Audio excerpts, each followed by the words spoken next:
Once again, you are now listening to the Paul McGUIRE Report. This is Paul McGUIRE. Okay, we've been taking a deep dive into propaganda, social engineering, scientific mind control. Aldous Huxley, author of Brave New World. By the way, I've mentioned it before, and just as a bullet point, I was profoundly influenced by Aldous Huxley when I read his book, Brave New World, in third grade. As I recall what happened to me, it was almost, remember, I was raised in a secular, humanist, atheist family, yet I had what only could be described as almost a mystical intellectual experience when I read Brave New World by Aldous Huxley, because for the first time in my life I had this panoramic, deep understanding of the interconnectedness of various elements in society. This all happened to me in third grade. And the interconnectedness had to do with everything that Aldous Huxley talked about in his novel, Brave New World. I began to see, like a tapestry, weaving its way into the consciousness and thinking of the people all around me. Now, in my classroom with the teacher and the students, I'll be very honest with you, nobody got it. They were clueless as to what Huxley was really saying.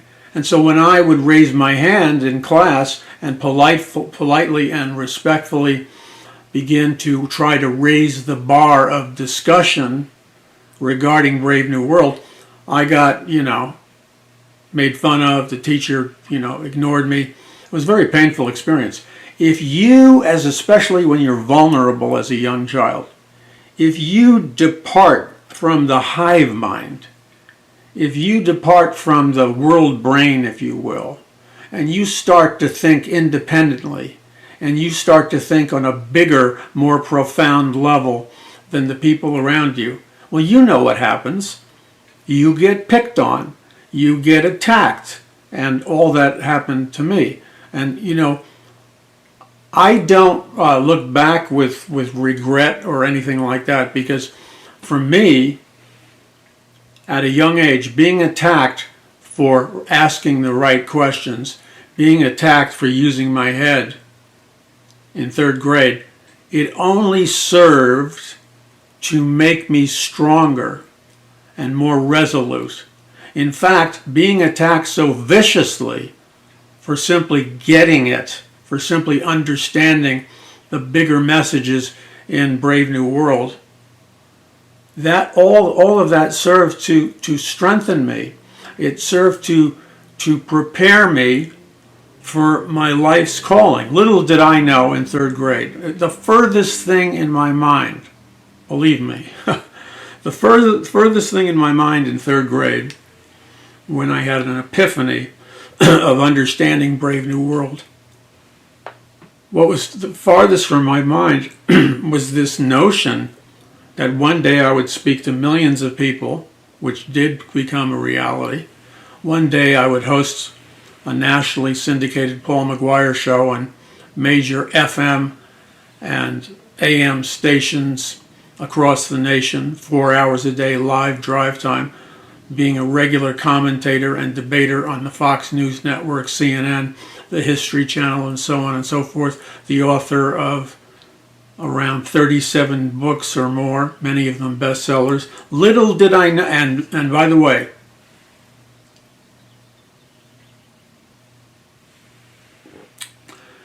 when I was attacked and belittled in third grade, I believe God allowed that to strengthen me and to toughen me up. Little did I know at that important juncture that somewhere in the future of my life, I would be speaking to millions of people about not only Bible prophecy, but about the dangers of a brave new world culture and society, and for daring to challenge the goose step.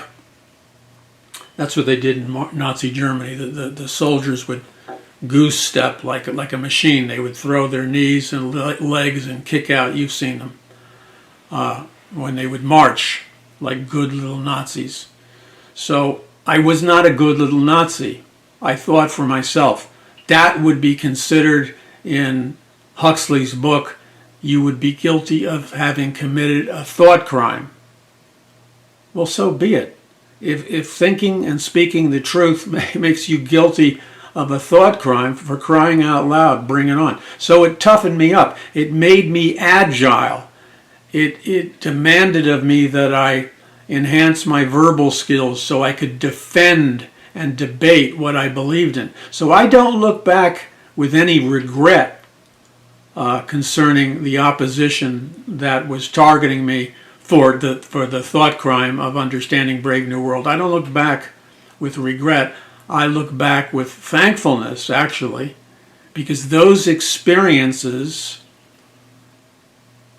molded me and shaped me and made me, and they helped to prepare me to withstand unwarranted, imbecilic attacks against truth. It toughened me up. So when I got on the radio decades later, when I would do national television decades later, when I would write 37 books decades later, when people would call me a conspiracy theorist decades later, when hell and high water would come against me, I was trained, I was prepared, and I was prepared and trained through a school known, and many of you know the name of this school because you went through it too. I was trained and prepared by attending a school known as adversity.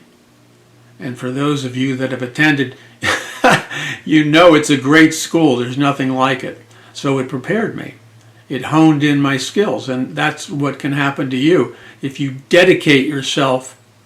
You know, God has called every single one of us for a specific mission, a specific purpose in life.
When you know what God's call is upon your life, what mission you're supposed to be undertaking in life, and then you're faithful by the power of God to do whatever it is that God has called you to do, well, guess what happens? You experience a divine fulfillment unlike any other thing you could possibly experience. Okay, behind me, you're familiar with this.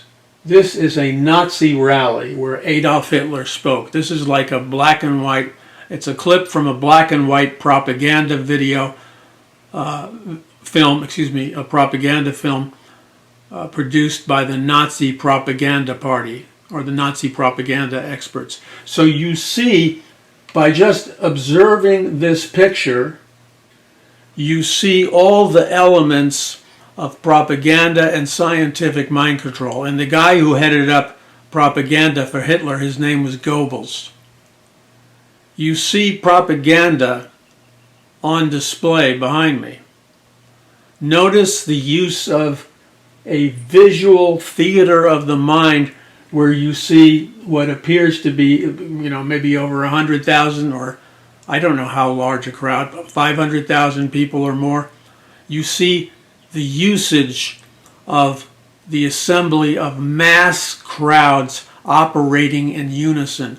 That is a very powerful image to plant into people's minds because it conveys the message of we, the Nazis, are powerful and we're one and we're unified and we're organized. And then you see other elements of propaganda, the 3 swastika flags moving vertically. And that swastika, by the way, as some of you know, that goes back to ancient Tibetan rituals and ancient occultic Tibetan ceremonies. So the swastika, in actuality, conveys a positive message that goes all the way back to ancient Tibet and the Tibetan masters. It was not originally a symbol of evil.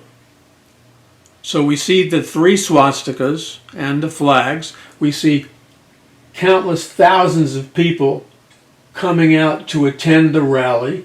In the center of the wide area allotted for moving forward, you see the heads of the Nazi Party, Adolf Hitler himself, and these pictures and these films were distributed around the world, and they were used as propaganda videos. See, the subliminal message of what is portrayed behind me is simply the Nazi Party is on the move, we're organized, we have answers, we bring hope.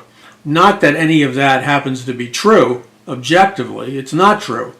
But for the sake of propaganda, Hitler used to use this expression, and all propagandists know it, and it's called the big lie. The big lie was a term used and coined by Adolf Hitler.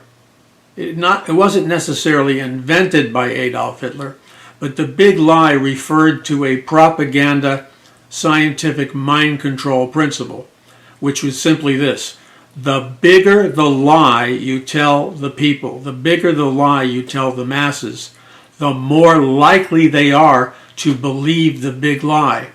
And in his book, Mein Kampf, Hitler went on to explain the psychology of the big lie. And he said, and I'm paraphrasing, that the middle class people are very, they're focused in on the minutia, the tiny things.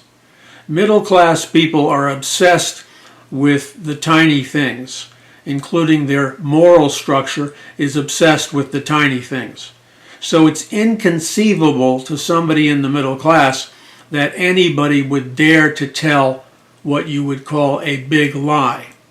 Because middle class people, generally speaking, would never ever dare to tell a big lie.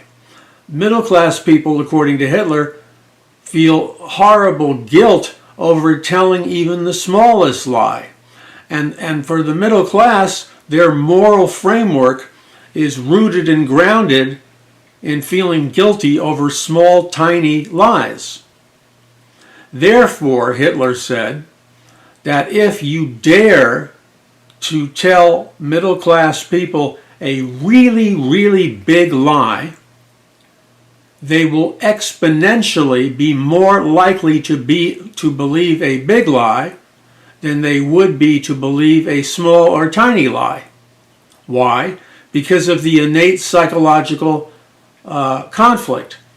Again, Hitler pointed out that it was inconceivable to middle-class people that anybody would ever dare to tell a big lie.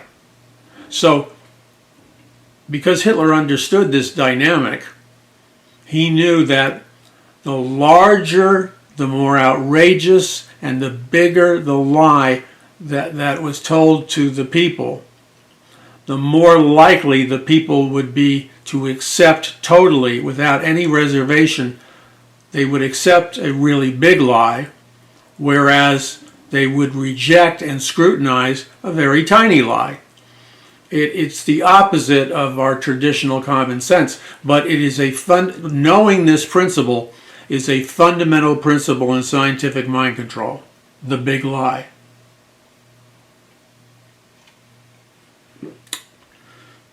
So, we have to understand where we are in history. So right now in history, many of the social and historical, economic and political attributes that were rising during Hitler's time are now rising in our time.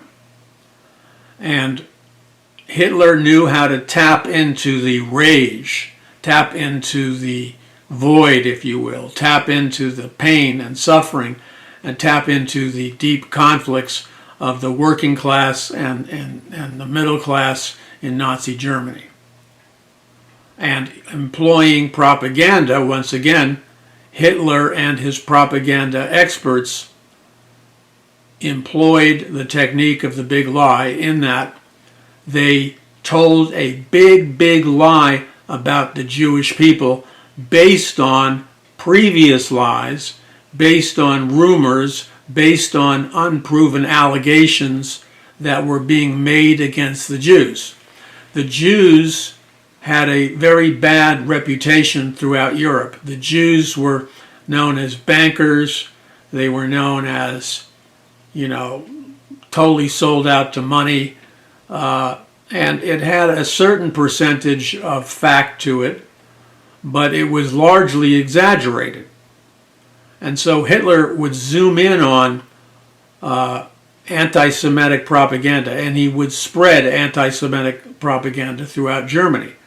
What he was doing is he was assembling a giant big lie about the Jews that was targeted towards the hard-working middle-class German people. And so the lies that Hitler told the German people were so outrageously big that the German people could not bring themselves to believe that these were big lies. Now here's a case in point. It was a fact that the concentration camps were built for the purpose of killing off a target population of Jews, but also killing off Protestants, people with deformities, genetic problems.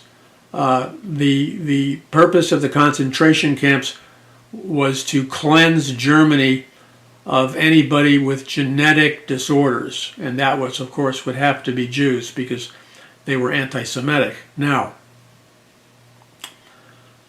the way the concentration camps were built is that some concentration camps would literally gas the Jewish people to death inside the locked chambers of the concentration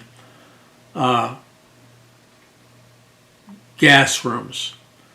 So the concentration camp gas rooms would gas to death the Jewish prisoners with poisonous gas.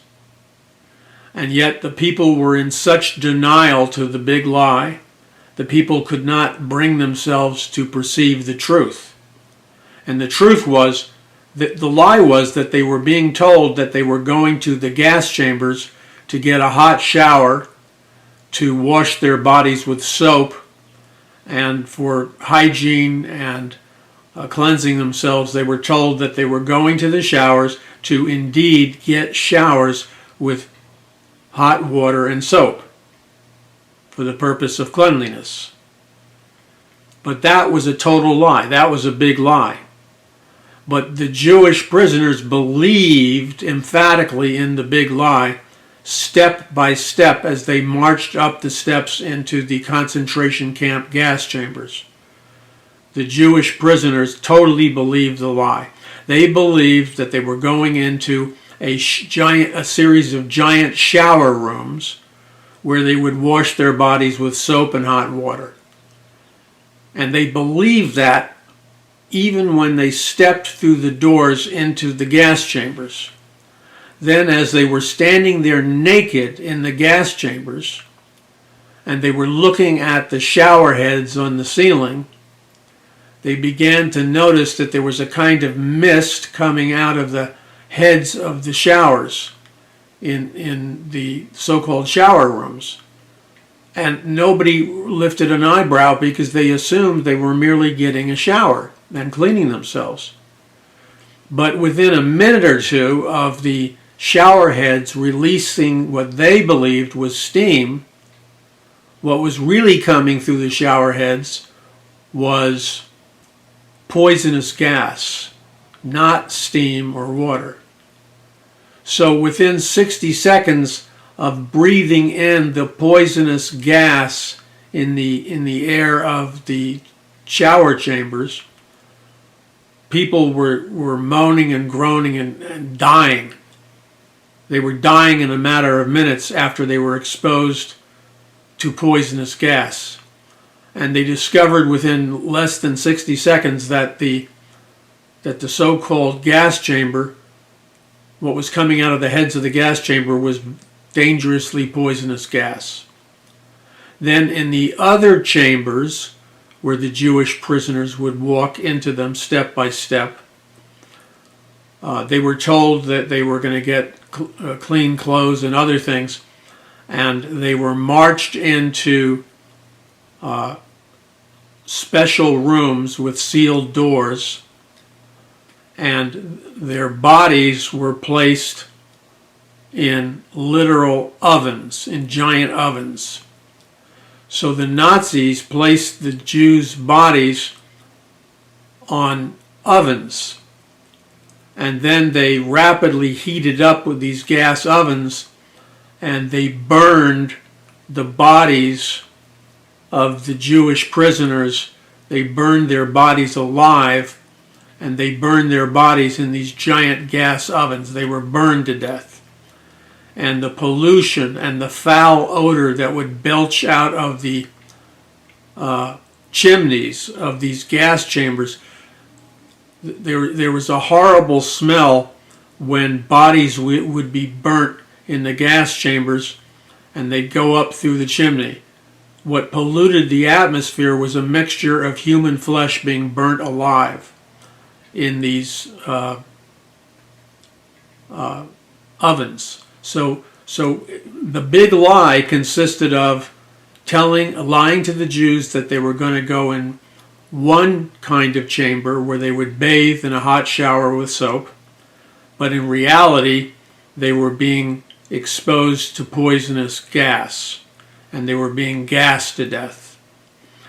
In the other chambers that the Jewish prisoners walked into, those were the ovens, and the bodies of the Jewish prisoners were placed on the ovens, and the Jewish prisoners were burnt alive in the red hot ovens of these concentration camp chambers. So both the red hot ovens and the gas chambers were nothing more than they represented nothing more than the mass slaughter of Jewish concentration camp victims. And yet the dichotomy, the brainwashing, was so thick in their minds that they truly believed that they were there to get cleansed or helped